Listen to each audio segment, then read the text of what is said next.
ጤና ይስጥልን የተከበራችሁ ተመልካቾቻችን እንዴት ናችሁ? ሰዓቱን ጠብቁ። እንግዲህ በየሳምንቱ ጤናው በቤቱ የተለያዩ የጤና ጉዳዮችን ይዞ ባለሙያዎችን ስቱዲዮ ደግሞ አምጥቶ እናንተን ሐሳብ አስተያየት ጥያቄ ለማስተናገድ ይገኛል። ዛሬም እንግዲህ የጡት ካንሰርን ጉዳያችን አድርገን ከናንተ ጋር ለመወያየት ተቀምጠናል። እንግዲህ 3 እንግዶች ናቸው ዛሬ ይዘንላችሁ የመጣ ነው። አጠገቤ ካለው እንግዳችን ጀምርና ዶክተር ወንደሰን አምታታው በየካቲት 12 ሆስፒታል የጡትና ኢንዶክራይን ቀዶ ሕክምና ሰብ ስፔሻሊስት፣ እንደዚሁም ዶክተር አብዱ አደም በጳውሎስ ሆስፒታል የካንሰር ሕክምና ስፔሻሊስት፣ እንደዚሁም ሶስተኛ እንግዳችን ዶክተር ፍሬህይወት ደርሶ የዓለም ፍሬ ፒንክ ሃውስ ካንሰር ፋውንዴሽን መስራች። ሶስታችሁም ጊዜያችሁን ሰጥታችሁን ከኛ ጋር ለማሳለፍ ስለመጣችሁ በተመልካቾችና በእኔም ስም ከልብ ነው የማመሰግነው። መልካም እንግዲህ በያላችሁበት ሆናችሁ ከኛ ጋር የምትቆዩ ተመልካቾቻችን ዛሬ በጣም እድለኞች ነን። ስለ ጡት ካንሰር ስናወራ የጡት ካንሰር ታክሞ ይድናል እያል የህክምናውን ሂደት ብቻ አይደለም የምንነግራችሁ። ከዚሁ ህመም ጋር ታግላ አሸንፋ ዛሬ መሀከላችን ላይ የምትገኘው ዶክተር ፍሬ የራሷን የግል ያለፈችባቸውን የህክምና መንገዶች እና የእናንተን ጥያቄ ለማስተናገድ ልምዷንም ለማካፈል ጭምር ነው የመጣችውና ደግሜ በጣም ነው የማመሰግነው ዶክተር ፍሬ መሀከላችን ላይ ስለተገኘሽ። እንግዲህ የተለመደው የስቱዲዮ ስልክ መስመራችን ተመልካቾቻችን ዛሬም ለእናንተ ክፍት ነው። በ0112742235 እየደወላችሁ አገኙን። ባልደረባይ አማረ የእናንተን ስልክ ያስተናግዳል። የካሜራና ሌሎች የስቱዲዮ ባልደረቦችም ደግሞ አብረውን አሉ። በቀጥታ ስርጭት ከእናንተ ጋር ቆይታ እናደርጋለን ማለት ነው። መልካም ወደ ዋናው ጉዳይ የጡት ካንሰር ምንድን ነው? አይነቶቹስ፣ መተላለፊያ መንገዶቹ ምንላችሁ? ዘርዘር ያለውን ነገር ከመግባታችን በፊት ዶክተር ፍሬ አንቺ ጋር ልምጣና ልክ እንደዚህ አይነት ሰዎችን ስናገኝ እኔ በዚህ መንገድ አልፌ ይሄው ቆም ያለው ብለን እንደ ባለ ታሪክ ብለን የምናቀርባቸውን ሰዎች ይዘን ስንመጣ የሚሰማን ደስ የሚል ነገር አለ። ሰው ከዛ በደንብ ሙሉ ነገሩ ማግኘት ስለሚችልና የጡት ካንሰር ህመሙ እንዳለብሽ ያወቅሽበት ቅጽበት እንግዲህ ወደ ኋላ መልሰሽ ነውና እንዴት ነበር ወቅቱ? በምን መልኩ ነው ያወቅሽው? እስቲ ዶክተር። እሺ፣ በመጀመሪያ ስለጋበዛችሁኝ እጅግ አድርጌ አመሰግናለሁ። እኔ ያው በሙያው ማለሁበት እህቴም በጡት ካንሰር ነው ያለፈችውና ከ6 ዓመት በኋላ ነው እኔም ጡት ካንሰር ያዘኝ። እኔ ሲሰማኝ እብጠት አልነበረውም። እንደዚህ ጡቴን በየወሩ ዳብሳለሁ፣ ቼክ አደርጋለሁ። እንዳልኩሽ በሙያውም ስላለሁት ብዙ ኤክስፒሪየንስም ነበረኝ ያን ለማድረግ። ከዛ አንዴ በመስታወትም እንደዚህ አያለሁ እና ይሄኛው ጡቴ ከባድ ነበር፣ ትንሽ ወደ ታች ያለ ነበር። አንዳንዴ ያሳክከኛል፣ ሙቀትም ነበረውና እንዱ እስኪችን አንዳንዴ ለራሴ ሲመጣ ታውቂውም ይለፍ የምትዩ ነገር አለና እንደዚህ እንትን ስለ አንድ ቀን በጣም ሙቀት አለው፣ ትንሽ ያማል። እንደገና ወደ ታች ፕረስ አድርገው እስከዛ ድረስ መሄድ አልቻልኩም። እስከ ቦን አጥንቴ እስከ ቦን አጥንቴ ድረስ መድረስ አልቻልኩም። ጅሊ ቴስት አድርገው እንደዛ ነውና እንደዚህ ነው ያነሳው ጣት ሰውነቴ በቃ እንደዚህ ነው እንትን ያልኩ ልክ እሳት እንደነካኝ ማለት ነው እንጂ ያበጠ ነገር አልነበረም። ውስጡ ግን ልጅን ነበረው። ያ ብቻ ነበር ለኔ ምልክት የነበረው በዛን ሰዓት። በጣም የሚገርም ነው። ምናልባት አንቺ በህክምና ውስጥ ስላለሽ የሆነ በዛ ውስጥ የማለፍ መንገድ ስላለሽ በጣም ነው የገረመኝ። ምን እንደተቀለሽ በየወሩ ራሴን መረምራለሁ፣ ጡቶችን እነካካለሁ የሚለው ነገር እያወቅን ራሱ መረጃው እያለን ይህንን ነገር የማድረጉ በተግባር የማዋሉ ነገር ብዙዎቻችን ጋር እንደ ክፍተት የማየው ነገር ይመስለኛል። በኋላ በደንብ እንመጣበታለን። ሴቶች በቤታቸው እንዴት አድርገው ራሳቸው መርምረው ይወቁ አንድ ጉዳይ ነው፣ ያንቺ ጥሩ መንገድ ነው። ሁለተኛው ደግሞ እህትሽ በጡት ካንሰር ተጠቂ ነበረች። የቤተሰብ ታሪክ ሌላኛው አጋላጭ ነገር ነው። እሱንም በደንብ ወደ ኋላ እናያለን። ስለዚህ ብዙ ካንቺ መንገዶች ከህክምና ሂደትሽ የምንማረው ነገር ይኖራል። ወደ ዶክተር አብዱ መጣና የጡት ካንሰር ብለን ስንል ምን ማለት ነው? እንደው እስቲ ስሙን እና የህመሙን አይነት ጠቅሰን እንጀምር ውይይታችንን ዶክተር። እኔም አመሰግናለሁ። በተለይ ደግሞ ከህክምና ባልደረቦቼ እንዲሁም ደግሞ ሁሉ ጊዜ በህክምና አንዱ ሁሌ ደስ ከሚልሽ ነገር ህመምተኞች ታክመው እንደዚህ ህይወት ሌሎች ላይ ለመዝራት ሆነው ስታይ የህክምና ትልቁ ስንት ነው ሰክሰስ ደስታዬ ነው። ከዚህ የበለጠ ደስታ የለምና ከነዚህ ጋር በመጋበዜ በጣም ደስተኛ ነኝ። ከዚህ ቀደምም ብያለው ካንሰር አንድ በሽታ አይደለም፣ የበሽታዎች ሁሉ መጠሪያ የጋራ ስም ነው። ቤዚካሊ ካንሰር ጄኔቲክ ዲዚዝ ነው የሚባለው። መነሻ ምክንያቱ ሴሎቻችን ከቁጥጥር ውጭ እንዳይራቡ የሚያደርገውን የዘረመል መቆጣጠሪያችን ላይ ችግር ሲፈጠር ሴሎች ከቁጥጥር ውጭ በሆነ መልኩ መራባት ይጀምራሉ። ስለዚህ የሚራቡበት ቦታ ለምሳሌ ጡት ላይ ከሆነ ከጡትም አልፈው ሌሎች የሰውነት ክፍሎቻችንም መረበሽ ወይም ደግሞ ማወክ ይጀምራሉ ማለት ነው። ሶ ካንሰር ማለት ይሄ ነው። ሴሎቻችን ኖርማል ሴሎቻችን ከቁጥጥር ውጭ በሆነ መልኩ ሲራቡ የሚፈጠር የህመም አይነት ማለት ነው። ስለዚህ የጡት ካንሰር ማለት የጡታችን ኖርማል ሴሎች ብዙ አይነት ሴል ነው ያለው። ወተት የሚያመነጩ አሉ፣ ወተት የሚያስተላልፉ አሉ፣ ሳፖርት የሚያደርጉ ወይም ደግሞ ደጋፊ ቲሹዎች የምንላቸው አሉ። ከነዚህ በአብዛኛው ከጡት ከሚያመነጩት ግላንዶች ነው የሚፈጠረው። እነዚህ ሴሎች ከቁጥጥር ውጭ በሆነ መልኩ በተለያየ ምክንያት ማለት ነው ሲራቡ የሚፈጠር ህመም ነው ማለት ነው። እንግዲህ በዋነኝነት የጡት ካንሰርን የምናውቅበት መንገድ በጡት ላይ በሚደረግ የመጠን ለውጥ ማለት በመጠን በቅርጽ በቀለም እንደዚህ አይነት ለውጦች አሉ። እነዛ ዋና የሚባሉ ለውጦች በጡት ላይ የሚመጡት ምንድን ናቸው ዶክተር ንሰን? እሺ አመሰግናለሁ። ምናልባት እኔም በጣም ደስተኛ ነኝ ዛሬ ከዶክተር አብዱ ጋር በመቅረቤ፣ እንደዚሁም ደግሞ ዶክተር ፍሬህይወት እኛ ከምንናገረው በላይ ምስክርነት ሆና ስመጣ እኛም ለምንሰራው ስራ የምርም አውትከሙ ወይም ውጤቱ ምን እንደሆነ ምስክርነት መስጠት ከዛ በላይ ደስታ የለምና ያለ ማለት ሙከራ እፈልጋለሁ ማለት ነው።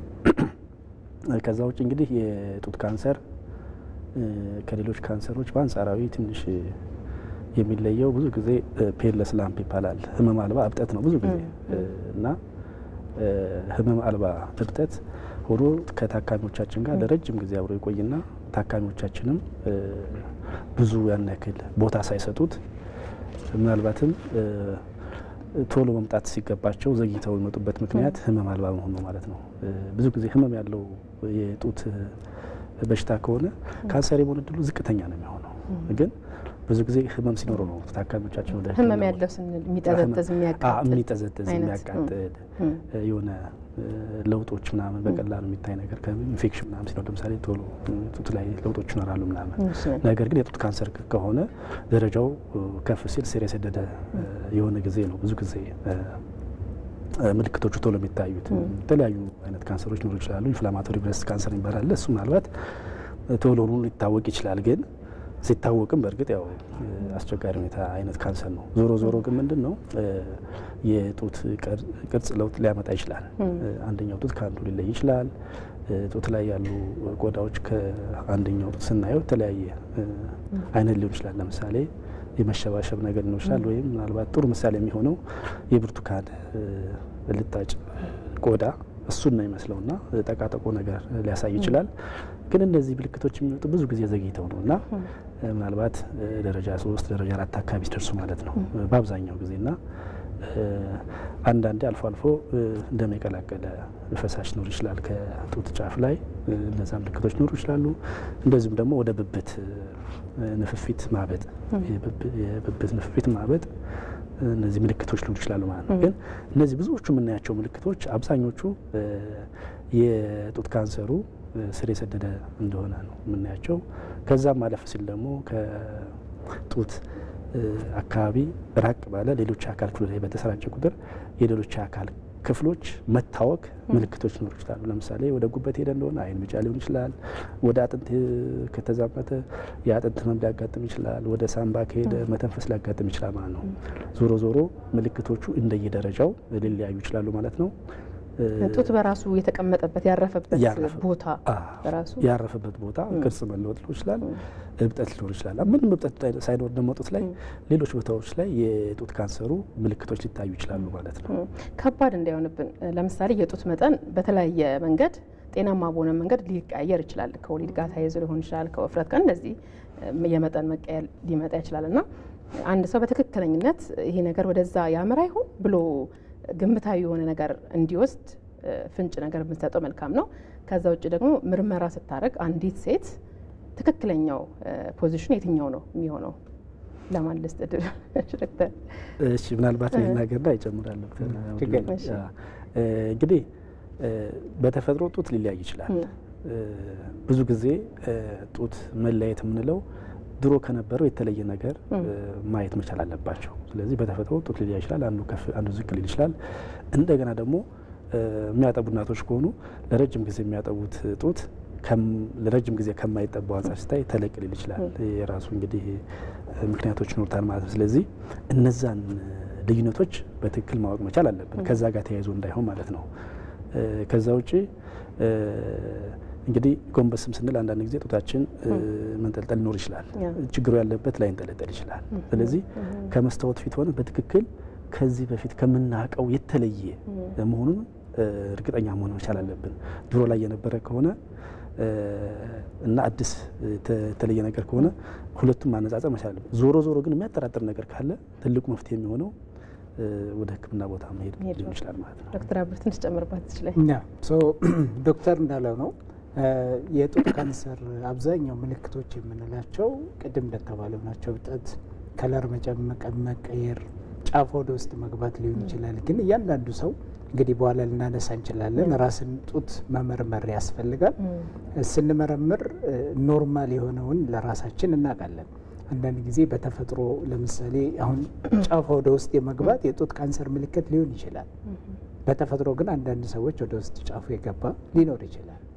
ቅድም እንደተባለ የመጠን መቀየር ሊኖር ይችላል። ከወር አበባ ጋር በተለይ ተያይዞ የወር አበባ ሲመጣ የሆርሞናል ለውጥ ስለሚመጣ ግላንዶቻችን ያብጣሉ። ስለዚህ በዛ ምክንያት የተወሰነ የመጠን የመጓጎል ምናምን ጫፍ እንደዛ ነገር ሊመጣ ይችላል። ዛስ ዋይ ሴቶች ጡታቸውን ሲመረምሩ የወር አበባ ከመጣ ከ7ኛው ከ10ኛው ቀን በኋላ ነው እነዚህ ቼንጆች ኖርማል ሲሄዱ በኖርማሉ ሰዓት መመርመር ያለባቸው።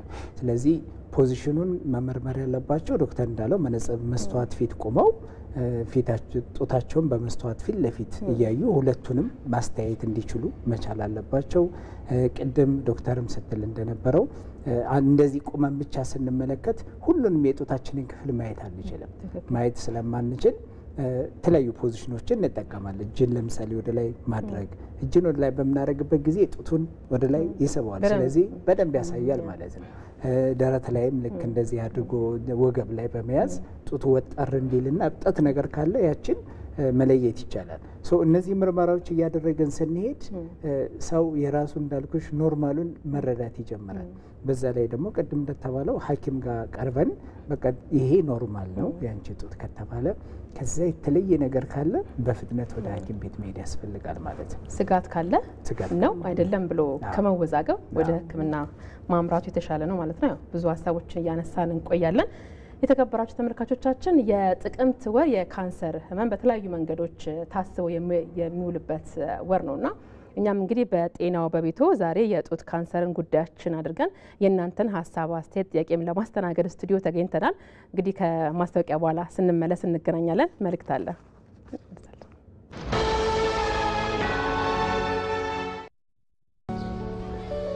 ትላንት ረዥሙን ጉዞ አንድ ብለን ስንጀምር የገጠሩን ማህበረሰብ በኢኮኖሚ ከከተማው ለማስተሳሰር ዛሬ ህልማችን ታላቅ መድረሻችን ሩቅ ሚናችን የጎላ ውጤታችን ተጨባጭ ህብረትን ዘምረን ስኬትን አጉልተን በየዘርፉ አሻራትተን እልፍ አከናውነናል። ዘመናዊነትን ተላብሰን ከዲጂታል ዓለም ተቆራኝተን እንደ አርማችን ማብቂያ በሌለው ጥረት እየተመራን በሁሉም አቅጣጫ የከፍታን ማማ ተያይዘናል። የፈጣን እድገታችን መሰረት የደንበኞቻችን አብሮነት የኦሮሚያ ህብረት ሥራ ባንክ ለላቀ ለውጥ የቆመ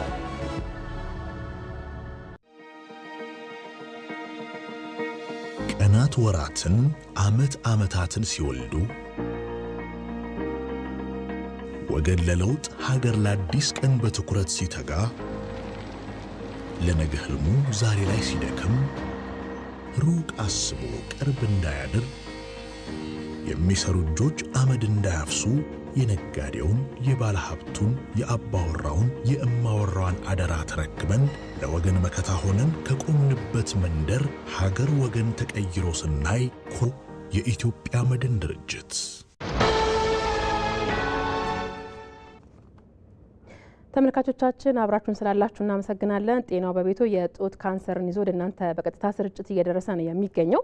በጉዳዩ ላይ ደውሉልን በ0112704235 ጥያቄያችሁን፣ ሀሳባችሁን፣ አስተያየታችሁን እናስተናግዳለን። 3 እንግዶች እዚህ ስቱዲዮ ተሰይመዋል ማለት ነው። የጡት ካንሰርን እንግዲህ ምንነት፣ የምልክቶቹን በተለይ ሴቶች በምን አይነት መልኩ ራሳቸውን መፈተሽ አለባቸው የሚሉ ጉዳዮችን እያነሳን የምንገኘው መግቢያችን ላይ የዶክተር ፍሬን ተሞክሮ ወይም ደግሞ ከዛ ህመም የመዳን መንገድ ስናነሳ እንግዲህ የቤተሰብ ታሪክ ነበረ። እህትሽ በዚህ በህመሙ አልፋ የነበረውና ያንን ሂደት እሷ በዛ መልኩ ስላለፈች አንቺም መማሪያ የሆነሽ ይመስለኛልና እንደ ቤተሰብ ይህንን ነገር ስትረዱ በተለይ እህትሽ ጋር የነበረውን ነገር ትንሽ ከበድ የሚል ነገር ነው። መማሪያም እንዲሆን ጭምር አንቺም በዛ መንገድ ስለሆነ ዛሬ እዚህ የቆምሽው ትንሽ ነገር እሷን እናንሳ እስቲ ዶክተር። እሺ ሁሌ የማልፈልገው ጥያቄ ቢኖር ይሄን ነው፣ ተመልሶ ያን ማምጣት ከኔ የበለጠ የእህቴን ነው። በጣም ለኛ ለቤተሰብ ፔንፉል ፕሮሰስ ነበር። እሷ ስትታመም አታውቀውም። አሁን 15 ዓመቷ ነው። ያው ዶክተሮች ሊነግሩ ይችላል። ከ15 ዓመት በፊት በደንብ አይነገርም ነበር። በተለይ በገጠሪቷ ኢትዮጵያ ክፍለ ሀገር ነው የነበረችው። እሷ ስታውቀው የሆነች ትንሽ ጤነች ትወጣለች፣ በቃ ነቀርሳ ሆና ትወጣለች ነበር ያሏትና አይ ባልዲ ምን ስትል ነውና እሷ አይደለም በሽታ አይደለም ብላ ነበር እንትምትለው። ግን ያው ካወቀች በኋላም ሲሪየስ አልወሰደችው። የበሽታውን እንደብጥ አታውቀውም ነበርና በእርግጥ ለኔ የተነገረን ቆይቶ ነው። ትንንሽ እህቶች ሰሙት፣ እነሱም አልገባቸውም። የሚደረገውን ብለው ካላደረጉ ሰርጀሪ ተደረገ። 1 አመት ቆይታ በሁለተኛው አመት ተመልሶ ሲመጣ ወደ አዲስ አበባ ያን ነው በደንብ እኔ እንዳውቅ ያደረጉት። ትንሽ ችግር ስላለብኝ የኤንዛይቲ ችግር አለብኝ በአንዳንድ እንትን ላይና በዛ ሳቀው አዲስ አበባ መጣች። ፕራይቬት እንትን የታከመችው ያን ፕሮሰስ ነው ለኔ በጣም ፔንፉል የነበረው ፕሮሰስ። የሕክምናው አክሰሱ ትንሽ ሊሚትድ ነበር። የኪሞቴራፒ እንትኑ ሊሚትድ ነበር ኢቭን በፕራይቬት ሆኖና ብዙ ውጣ ውረድ ነበረ። በሷ ማስታወኩ ፔኑ ሁሉ ነገርና መሸማቀቁ። ሰው ካንሰር አለ እሷ ቀርቶ 5 ልጆች አላትና ትልልቅ 3 ልጆቿ በጣም ያፍሩብን ነበር በዛ በበሽታው ስለማይነገር ህዝቡ ስለማያውቅ በደንብና ያን ፓርት እንኳን የመሸማቀቋን ሳይሆን ፔኗ ነው ማስታውሰው። የሄደችበት ፔንፉል ፕሮሰስ ለእኛም ለቤተሰቦቻችን በጣም ከባድ ነበር። መጨረሻ ላይ ቅድም ዶክተር እንዳለው ወደ ጉበቷ ነው ሄደው፣ ከዛ ወደ አጥንቷ ሄድ። መጀመሪያ ወደ አጥንቷ ሄደው መሄድ አቃተኛለች። ከዛ ወደ ጉበቷ ሄደ፣ ከዛ ወደ ሳምባዋ፣ መጨረሻ ጭንቅላቷ ላይ ነው ሄደው። ሕክምናም እየተደረገ ማለት ነው። ግን መጀመሪያው አመት ሕክምናውን በደንብ አልጨረሰችም። ዝም ብሎ ቬኒን አያገኙትም። መድኃኒቱን አልቻልኩም ያለ ትንሾቹ ስትነግራቸው እነሱም ብዙም እንትን አላሉ። የሁለተኛው ራውንድ ተመልሶ ሲመጣ ወደ አጥንቷ ሄዶ ከዛም ወደ ሳምባዋ ሲሄዱ ቲቪ ነው ይሏት ነበር እየሳለችም እና ብዙ ጋፕ ነበር የሕክምና እንትን ፕሮሰሱና እንደ ቤተሰብ በጣም ተቸግሬ ነበር። ያለኝን እዛ ማገኘውን በሙሉ በዛው ወቅት የካንሰር ሪሰርች ላይ ነበር የምሰራው። ያን ሁሉ ማምጣት ፈልግ ነበርና ግን ብዙ እንዳሁን ማውቀውን ያህል ኢትዮጵያን አላቅም። ብዙም ሰው አሁን ማውቀውን ያህል አላቅም ነበርና ባለው ብቻ ነበር የምናደርገው። ውጭ ለማውጣት አልቻለችም። ፋይናሊ አት ዘ ኤንድ ምን ማድረግ ትፈልጋለህ ስላት እስራኤል መሄድ ነው የምፈልገው አለች። እዛ ሄድን። ቲቪ ይዞኛል አትቅረብ ስትል አይኒው ካንሰር እንደሆነ ወደ ሳምባ ሄደው ያን መናገር አልፈለግም። 3 ሳምንት ተቀመጥን። ከዛ ከመጣች በኋላ 2 ወር አልቆየች። በነገራችን ላይ ዶክተር ፍሬ እንዳልሹ ነው አሁን ድረስ አለ በገጠሪቱ የኢትዮጵያ ክፍልም ሳይሆን እዚህም ጭምር ከተማም ጭምር ልክ እንደ ባዕድ አምልኮ አይነት በዛ እንደመጣ አይነት ህመም ተደርገው ቤት ውስጥ በር የሚዘጋባቸው ሰው ምን ይላል ተብሎ ታፍነው የሚቀመጡ የህመም አይነቶች ካንሰርን ጨምሮ ብዙ አሉ። ካንሰር ደግሞ ስሙ ገና ሲባል ስንጠራው ራሱ በቃ የሞት መንገድን የመጀመሪያ ያህል አድርገን ነው የምንወስደውና እነዚህ ነገሮች ህመሙን መፍራት ታክም ያልድንም ብሎ ተስፋ መቁረጥ ብቻ በዚህ መንገድ ላለማለፍ ማህበረሰቡን ማንቃት የተሻለ የህክምና ማዕከላትን መገንባት እነዚህ ነገሮች ሲስፋፉ እንግዲህ ሰውን በልበ ሙሉነት ወደ ህክምና መንገዱንም ለማምጣት ትልቅ ተስፋ ይሆናልና ጳውሎስ ላይ ደግሞ እንግዲህ ዶክተር አብዱ እንደምታውቀው በጣም ሰፊ በሆነ እንቅስቃሴ ውስጥ ነው የሚገኘው አጠቃላይ የካንሰር ህክምናን በማስፋፋት የተሻለ ነገር ለማህበረሰብ ለማቅረብና ባልደረባዬ አማረ ካንተ ጋር አጠር ያለች ቆይታ አድርጓልና እስቲ የተወሰነ ነገር ንገረን አጠቃላይ እንደ ጳውሎስ እንደ ተቋም የካንሰርን ህክምና በተሻለ መንገድ ለማድረግ ምንድነው እየተሰራ ያለው ነገር? መልካም የትልቁ የሚመስለኝ ከዶክተርም የምንማረው ከነሱ ቤተሰብ ታሪክ የምንማረው ካንሰርን አሁን ላይ እየፈራን ያለ ነው። ሰዎች ያንን ካንሰር ከተገኘባቸው በኋላ ታክመው ሲድኑ ስለማናያቸው ያንንም አድኖ የማከምና የማዳን አቅማችን ዝቅተኛ ስለሆነ ነው። በህክምና ፋሲሊቲዎቻችን በተማረ የሰው ኃይል ቁጥራችን ማነስ ምክንያት ማለት ነው። ውጭ ሀገር ብትሄጂ እኮ ዌስተርን ካንትሪስ አሁን ካንሰር ኢዝ ክሮኒክ ኢልነስ ስኳር ደም ግፊት እንዳለው ነው ካንሰር ታክሙ መታከም የሚችል በሽታ ነው የሚሉት። ሶ ሀገራችን በዚህ ረገድ በጣም በትልቁ እየተሰራ ከሚገኝበት ተቋም አንዱ እኔ የምሰራበት የቅዱስ ጳውሎስ ሆስፒታል ሚኒ ሜዲካል ኮሌጅ ነው። በሁለት ነገሮች ማየት ይችላለሁ። አንደኛ ሂውማን ሪሶርስ ዋይዝ የተማረ የሰው ኃይልን ማምረት ወይም ደግሞ ማስተማር ማሰልጠን። የዛሬ 13-12 ዓመት እኔ ስማር የመጀመሪያ የካንሰር ስፔሻሊስት ሆኜ እኔና ጓደኞች 5 ሆነን ስንማር ኢትዮጵያ ውስጥ ያሉት የካንሰር ስፔሻሊስቶች የኔ መምህሮች 3 ብቻ ነበሩ። አሁን ከ60 በላይ ደርሰናል። ትምህርት ላይ ያሉ 40 እና ከዛ በላይ ሰዎች አሉ። እኛም ሆስፒታል ላይ ኢቭን በሁለተኛ ዲግሪ በፌሎሺፕ ደረጃ እያስተማርን ነው። ቀዶ ህክምና ሐኪሞቻችን እንደ ዶክተር ጨምሮ ተመልከች። በጡት ካንሰር የዛሬ 13-10 ዓመት ጡት ካንሰርን ኦፕሬሽን የሚያደርጉ እንደነ ዶክተር አይነት ሐኪሞች ሰርጅኖች አልነበሩንም። ስለዚህ በጣም ድራማቲካሊ የሂውማን ሪሶርስ ዴቨሎፕመንቱ በጣም ትልቅ ነው። የሚታይ አይነት ለውጥ ነው ያለው። ይሄ ሰው ደግሞ ከተማረ በኋላ የሚሰራበት ቦታ ይፈልጋል፣ ማዕከል ያስፈልገዋል። ያ ማዕከል ከሌለ የተማረውን የሰው ኃይል ጥቅም ላይ ያላዋል ነው ማለት ነው። ስለዚህ አንዱ እየሰራን ያለ ነው። እኛ ብቻ አይደለም፣ ጥቁር አንበሳ አለ፣ ጅማ አለ፣ አዋሳ አለ፣ ጎንደር አለ፣ ሀረማያ አለ፣ ሌሎች እንደ ሀገር ብዙ ቦታዎች ላይ እየተስፋፋ ነው። አንድ በባህሪው መታወቅ ያለበት ነገር የካንሰር ህክምና ፋሲሊቲ ትልቅ ኢንቨስትመንት የሚፈልግ ፋሲሊቲ ነው። በጣም ውድ ህክምና ዓለም ላይ የካንሰር ህክምና ነው። ያንን ማምጣት ቀላል አይደለም። እንደ ሀገር አሁን ሀገራችን ላይ ያሉን 5 የጨረር ማሽኖች ብቻ ናቸው ለ130 ሚሊዮን ህዝብ ማለት ነው። እኛ እንደ ፋሲሊቲ እየገነባን ያለ ነው ትልቁ የካንሰር ማዕከል 5 የጨረር ማሽኖችን በአንድ ጊዜ ማስተናገድ ይችላል። ይሄ ማለት አገሪቱ ያላትን አቅም በእጥፍ ያሳድገዋል። የኬሞቴራፒ አሁን እየሰጠን ያለንበት ዶክተርም ታውቀዋለች 10 ሰዎችን በአንድ ማስተናገድ የሚችል ነው። ለዚህ ሰዎች ኬሞቴራፒ ወረፋ ይጠብቃሉ ማለት ነው። አሁን የምንሰራው ተቋም ላይ 60-70 ሰዎችን በአንድ ጊዜ ማስተናገድ የሚያስችል ተቋም አለ።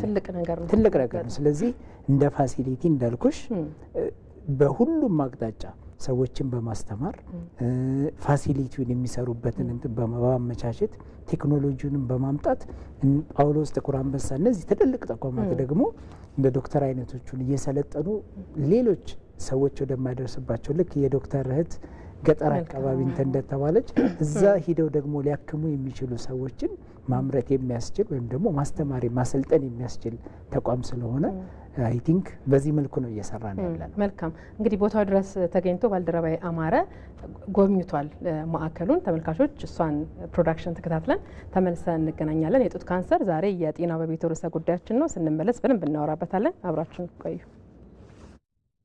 አሁን የምንገኘው በቅዱስ ጳውሎስ ሆስፒታል ሚሊኒየም ሜዲካል ኮሌጅ የካንሰር ህክምና ማዕከል ነው። ይህ የካንሰር ህክምና ማዕከል በሀገራችን ትልቁ የካንሰር ህክምና ማዕከል ነው። ሀገራችን ላይ አሁን እስካሁን ሰዓት ድረስ 5 የጨረር ህክምና ማሽኖች ይገኛሉ በተለያዩ ከተሞች ጥቁር አንበሳ፣ ሀረማያ፣ ጅማ፣ አዋሳና ጎንደር። 5 ማሽኖች አሉ። እዚህ ሴንተር ብቻውን 5 ማሽን ይኖረናል። ይሄ ማለት አሁን ያለውን የጨረር ሕክምና በእጥፍ ያሳድገዋል ማለት ነው። በ100% ያሳድገዋል። ጨረር ሕክምና በጣም ኮምፕሌክስ ነው። ብዙ ኢንቨስትመንት፣ ብዙ ሪሶርስ የሚጠይቅ ነው። በዚህ የተነሳ ብዙ የጨረር ማዕከላት በሀገራችን የሉንም። ስለዚህም የካንሰር ታካሚዎች ረጅም ወረፋ ለመጠበቅ ይገደዳሉ። አሁን ላይ ባለው በሚገኙት ሴንተሮች የጨረር ሕክምና ወረፋ ከ1 ዓመት በላይ ህመምተኞች ይጠብቃሉ። ስለዚህ እነዚህ አይነት ሴንተሮችን እያስፋፋን የጨረር ማሽኖችን ኢንስቶል እያደረግን ወይም ደግሞ ስራ እያሰራን ስንሄድ የጨረር ሕክምና የሚጠበቅበትን ጊዜ በጣም ለማሳጠር ይረዳናል ማለት ነው። ይህ ማዕከል ብቻውን እንዳልኳችሁ 5 የጨረር ሕክምና ማሽኖችን ማስተናገድ በሚችል ደረጃ ነው የተገነባው። አንደኛውን ከ5 ማሽን ከሚያሰሩ ክፍሎች መካከል አንደኛውን ገብተን እናያለን። አሁን የምንገኘው በቅዱስ ጳውሎስ ሆስፒታል ሚሊኒየም ሜዲካል ኮሌጅ የካንሰር ሕክምና ማዕከል ውስጥ እየተተከለ ያለው ወይም ደግሞ ወደ ስራ ለመግባት በዝግጅት ላይ ያለው የጨረር ሕክምና ክፍል ውስጥ ነው። ይሄ በሀገራችን እስካሁን ድረስ አሁኑ ሰዓት ድረስ ከምናወራ ድረስ 5 ማሽኖች ብቻ ናቸው ያሉት። ይሄኛው 6ኛ ማሽን እየተተከለ ነው ያለው። እንደምታዩት ሰራተኞች ስራ ላይ ናቸው። በቅርቡ ወደ ስራ ይገባል። ረጅም ፕሮሰስ ነው የሚወስደው፣ ግን ቀን ከሌት እየተሰራ ነው ያለው። በቅርቡ ወደ ስራ ይገባል ብለን ተስፋ እናደርጋለን። አሁን የምንገኘው ደግሞ እየተሰራ ባለው ኬሞቴራፒ መስጫ ክፍል ውስጥ ነው የምንገኘው። ይሄ ክፍል ሙሉ በሙሉ አገልግሎት መስጠት ሲጀምር በአንድ ሽፍት ብቻ በአንድ ጊዜ እስከ 60 እስከ 70 የሚደርሱ ኬሞቴራፒ የሚወስዱ ህሙማንን ማስተናገድ ይችላል። ይሄ ማለት ምን ማለት ነው? አሁን ላይ በአሮጌው ሆስፒታላችን ወይም ደግሞ በሌሎች ተቋማትም በዚህ አይነት መጠን ኬሞቴራፒ መስጠት ስለማንችል፣ ለምሳሌ እኛ ሆስፒታል ላይ ያለው በአንድ ጊዜ 10 ህመምተኛ ብቻ ነው ማስተናገድ የምንችለው። ስለዚህ ህመምተኞች፣ የካንሰር ታካሚዎች ኬሞቴራፒ ለመውሰድ ረጅም ወረፋ በወራት የሚቆጠር ወረፋ ይጠብቃሉ ማለት ነው። ይሄኛውን ሴንተር ሙሉ በሙሉ ስናስጀምር ግን ኬሞቴራፒ መጠበቅ ታሪክ ይሆናል ማለት ነው። ስለዚህ እዚህ ክፍል ላይ በአንድ ጊዜ በብዙ የሚቆጠሩ ኬሞቴራፒ የሚወስዱ ታካሚዎችን በተለያየ ሽፍት እያደረግን ከ200 በላይ በቀን ማስተናገድ የሚያስችል ካፓሲቲ ነው ያለው። አሁን የምንገኘው ደግሞ በቅዱስ ጳውሎስ ሆስፒታል ሚሊኒየም ሜዲካል ኮሌጅ የሚገኘው የማሞግራፊ ወይም ደግሞ የጡት ስክሪኒንግ ማዕከል ውስጥ ነው። ይህ የምትመለከቱት የብረስት ስክሪኒንግ ወይም ደግሞ የጡት ራጅ በተለምዶ የምንለው ማዕከል በቲም 413 በማህሌት እና በአልፋ ብረስት ካንሰር ፋውንዴሽን አማካኝነት ሙሉ ወጪውን ችለው ስፖንሰር አድርገውን የተቋቋመ ማዕከል ነው። እዚህ ማዕከል ላይ እንግዲህ ከጀርባ የምትመለከቱት ዓለም ላይ አሁን ላይ አለ የሚባል ዘመናዊ የጡት ካንሰር ስክሪኒንግ መሳሪያ ወይም ደግሞ ማሞግራፊ ይባላል። ከሌሎቹ ካሉት ማሞግራፊዎች ለየት የሚያደርገው ይሄ 3D ማሞግራፊን ማንሳት ይችላል። እንደምታውቁት ቴክኖሎጂ በጣም እየጨመረ እያደገ ነው የመጣው። ጥቅሙ በጣም ትልቁ ጥቅም 3D ማሞግራፊ መሆኑ በአይን አይደለም፣ በእጃችን መዳሰስ አይደለም። በማሞግራፊ እንኳን አይተን ናሙና መውሰድ የማንችላቸው በጣም ትንንሽ የሆኑ የጡት እብጠቶች ካሉ አጠራጣሪ የሆኑ ማለት ነው፣ እነዛን መመርመር የሚያስችል ከዛም ባለፈ ደግሞ እነዛን በጣም ትንንሽ የሆኑ እብጠቶችን ናሙና መውሰድ የሚያስችል አቅም ያለው የጡት መመርመሪያ መሳሪያ ነው። ይህንን ማድረግ እንግዲህ የተፈለገው ምክንያት በኢትዮጵያ ውስጥ ትልቁን የካንሰር ጫና ወይም ደግሞ ብዙ ሰዎችን ለሞትም ለህመምም የሚዳርገው የጡት ካንሰር ነው። የጡት ካንሰር ደግሞ ከሌሎች ለየት የሚያደርገው በእርሊ ከተገኘ ወይም ደግሞ በጣም በትንሽ ደረጃ እያለ ከተገኘ መዳን ማከም መኖር ስለሚቻል ያንን ለማድረግ በሽታው ስር ሳይሰድ በጣም ብዙ መዳን የማይችልበት ደረጃ ሳይደርስ መመርመርና ማወቅ ቅድመ ካንሰር ምርመራ ማድረግ ምንም እንትን የማይባልበት አንደኛው ትልቁ መፍትሄ ነው። ስለዚህ ያንን ለማድረግ የሚያስችለን መሳሪያ ነው ያለን ማለት ነው። ስለዚህ እንግዲህ በጣም ባጭሩ አለፍ ብለን እንዳየናቸው የካንሰር ሕክምና ማዕከል አሁን ላይ የቅዱስ ጳውሎስ ሆስፒታል ሚሊኒየም ሜዲካል ኮሌጅ ልክ እንደ ሌሎች ተቋማት ሁሉ በጣም በውስን መጠን የካንሰር ሕክምናን እየሰጠን እንገኛለን። የቀዶ ሕክምና እንሰጣለን፣ የኬሞቴራፒ ሕክምና እንሰጣለን፣ ሌሎች አገልግሎቶች እንሰጣለን። አሁን ያያቸዋቸውን ፋሲሊቲዎች ደግሞ ወደ ስራ ሲገቡ የካንሰር ሕክምና ከምርመራ እስከ ሕክምና ድረስ ያለውን ሙሉ በሙሉ ወደ ውጭ ሀገር መሄድ ሳያስፈልግ ማከም የምንችልበት ደረጃ ማድረስ እንችላለን። ይህ የጨረር ሕክምናን ይጨምራል። ኑክሊያር ሜዲሲን፣ የፔት ስካን፣ ስፔክት ስካን የሚባሉ ለምርመራ የሚያገለግሉ አሁን ሰዎች ኢትዮጵያ ውስጥ ስለሌሉ ወደ ውጭ ሀገር ሄደው የሚታከሙባቸው የምርመራ ማዕከላትን የያዘ ነው።